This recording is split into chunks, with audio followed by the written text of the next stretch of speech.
I would not get into the semantics of digital transformation. I'm sure all of us are well aware of that. I would rather focus on its impact and some of the best practices and how you can make it into something worthwhile, something positive for the organization, and something for sometimes for you to build a legacy that you had taken some affirmative action in the digital transformation journey of your organization. So let's quickly begin.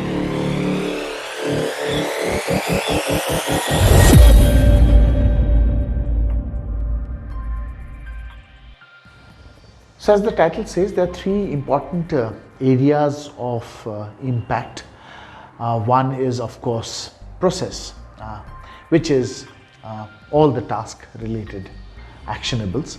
Then there's people, and finally there's culture. So if we look at an organization which under a digital transformation, an organization will look more like a set of distributed systems providing real-time data. Now we could have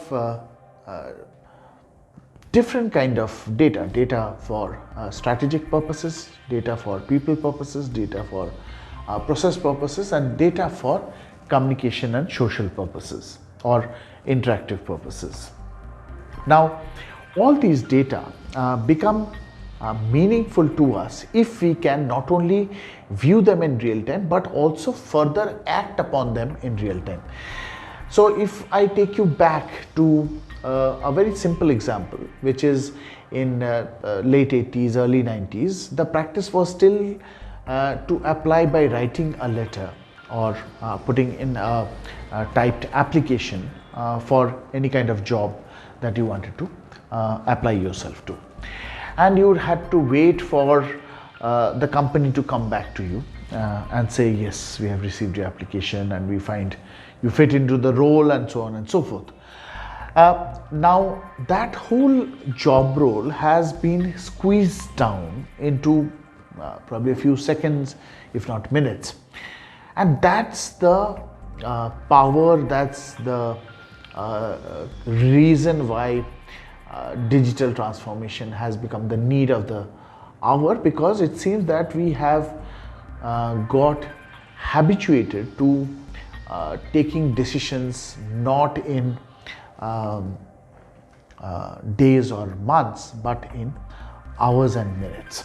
Whether it's good or bad, of course, is a matter for separate discussion. I'll discuss it if you want to. But yes, there are certain decisions where we do need to pause and reflect, and certain decisions where we need to take quick decisions. What are they? So the first thing, if you look at, is the process part, and we can divide process into the two parts. One is the structural and one is the procedural. Structural changes are long-lasting changes. So which means, say for example, instead of applying through a letter mode, nowadays you apply through LinkedIn and through job sites, and where decisions can be taken right at that moment.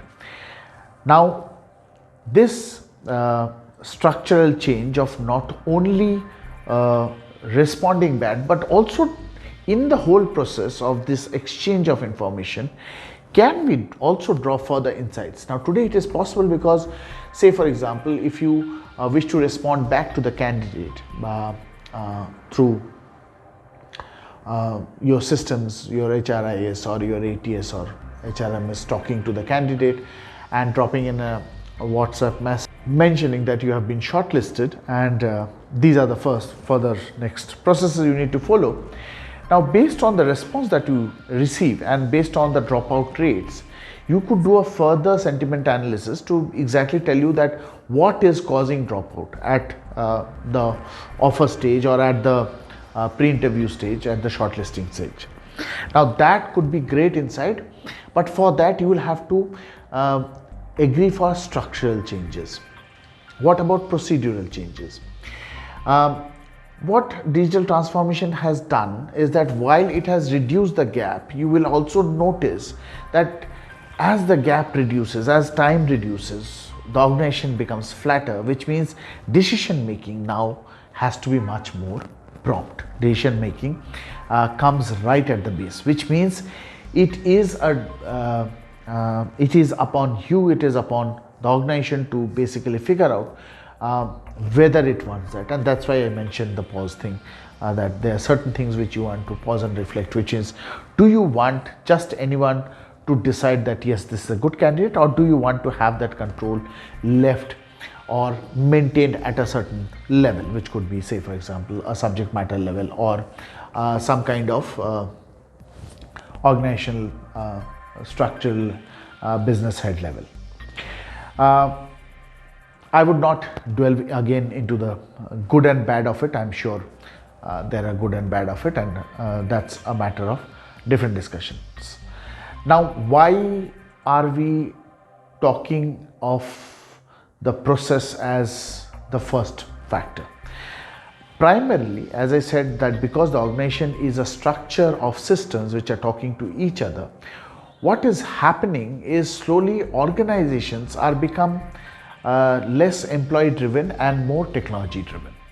Under a digital transformation, what would happen is slowly technology would not only define the organization and its culture and its metrics and its prowess, it would end up defining exactly how your organization looks like, which means how often and at what points do you use technology to not only decide, but at what points do you use data gatekeepers or data clerks to basically draw insights. This big difference is what makes people who have digitally transformed much more successful, because they are using the full power of the transformation to not only just put in systems, but also ensure that these systems are optimized so that you can make real-time, faster and effective decision making or draw insights, so that it really brings upon a transformational change. That is going to define how you see things, how you measure things, and how you apply things.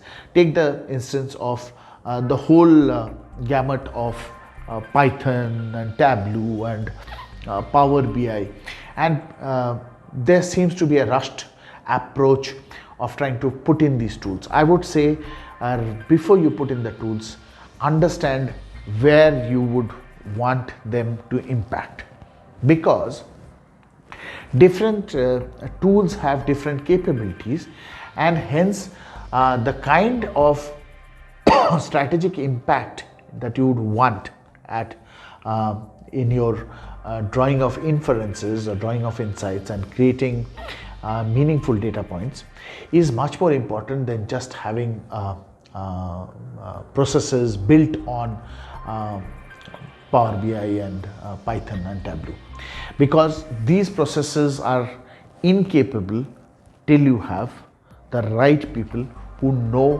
what kind of inferences to draw out of these using these tools. And that brings us to point number 2, which is people. The top 3 implications, and in a staged manner, for the people practice is the fact that a digital transformation means tools replacing employees, that a lot of the functionality where there was a human interference can be completely removed by putting a tool in its place. This tool, remember, is different from, say for example, an approach, or is different from a competency. Now technology is replacing competencies, which means today you need people with technological competencies like Python competency, Tableau competency. Now there are 2 parts again to it. One of the part is that while you need these competencies, you don't need it in the old school skill pattern. Why so? So if you look at all of these competencies, most of these competencies are now being further aided by generative AI tools, like say for example ChatGPT or other AI bots. So what is happening is, earlier where learning went through a phase of learn, practice, apply. Today you may skip at least a major portion of the learn and practice part, because that part can be taken over by the AI function, right, or the generative AI bot. But the application part will still be in human hands, and hence the third implication, which is cognition skills for decision making. To know which tool is to be applied, what are the kind of insights we are going to draw out of it, is rather more important, and companies should not only seek Python competencies, Tableau competencies, or generative AI tool competencies, but should also look at how efficient is one in the usage of a tool.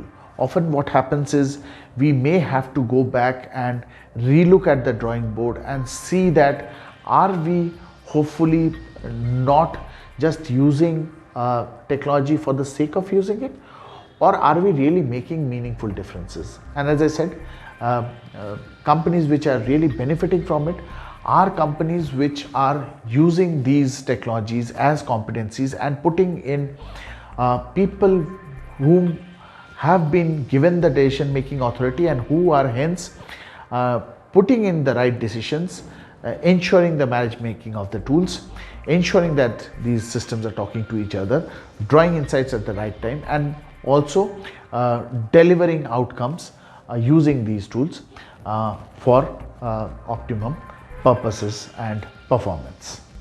So that brings us to the third part, which is the culture part. Now, as I said, that because of digital transformation, the hierarchies are getting flattened out. You are at sometimes completely obliterating certain levels, and at times your power is completely shifting right down to the person at the operating level. The way organization would now look at strategizing itself, look at optimizing itself, should have a binary approach, which is that do we do this or do we do that? Why? Because all these technological tools are also built on a binary approach. So it's important to start living the technology culture, to live in the manner technology operates, and hence start building your organizational culture based on that, because you will only benefit from it. Your decision making, your policy making will become much more efficient and optimum for that. The second part of it is collaborative expansion. Look, when you are using all these third-party tools, like say for example, you're using LinkedIn or any other job site to hire, you are using WhatsApp to pass on messages, you have to accept that fact that you cannot no longer live in a cocoon and not interact, or allow your working systems to not interact with outside systems. They will interact, and it will of course lead to proliferation and pilferage of data. Just for a hint, how do you think Microsoft acquired so many millions and trillions of data for building its the OpenAI platform? Of course, it was our Word and Excel and PowerPoints that we were using, and those become the source, because there's no privacy lock-in over there. They can definitely use it for research purposes, and it was used for building up the whole backend of your OpenAI systems.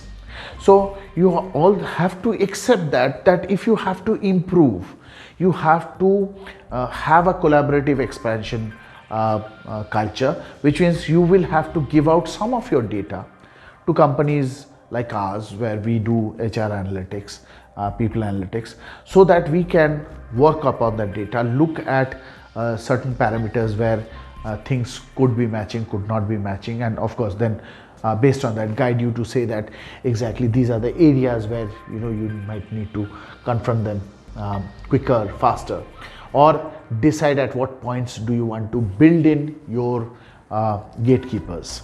right? Because in the people and culture function, it is going to be important here to build in the concept of data gatekeepers.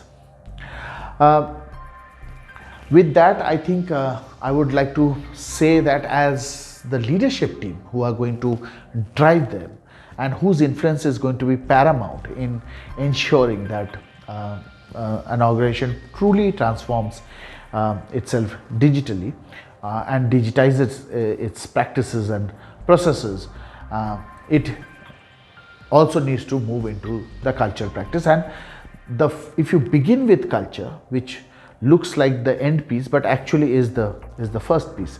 So if you begin with imbibing a certain culture, which is, as I said, the binary approach culture and the external expansion culture, and then start putting people as flag bearers of it, and then look at some of the menial or some of the most common processes and then convert them into digitized processes, you will make a meaningful difference and start building in what we call as the adoption hurdle. Because the adoption hurdle is the first big hurdle which organizations would face the moment they tell people that, from tomorrow you are going to use to communicate using, say, Jira, or you're going to use WhatsApp Business.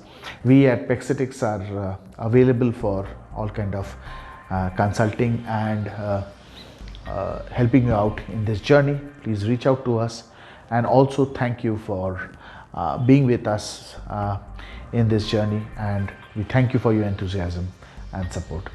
I love talking about and thinking of these issues in a slightly different way compared to the normal ways of looking at things, and provoke new thoughts, new ideas in the space of people management.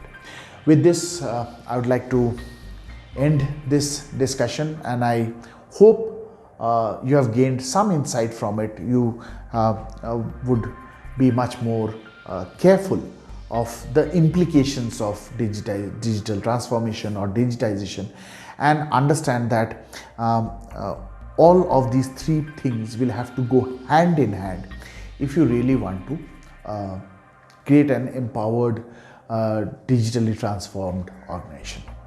With this, I wish you all the best. Thank you, and have a nice day ahead.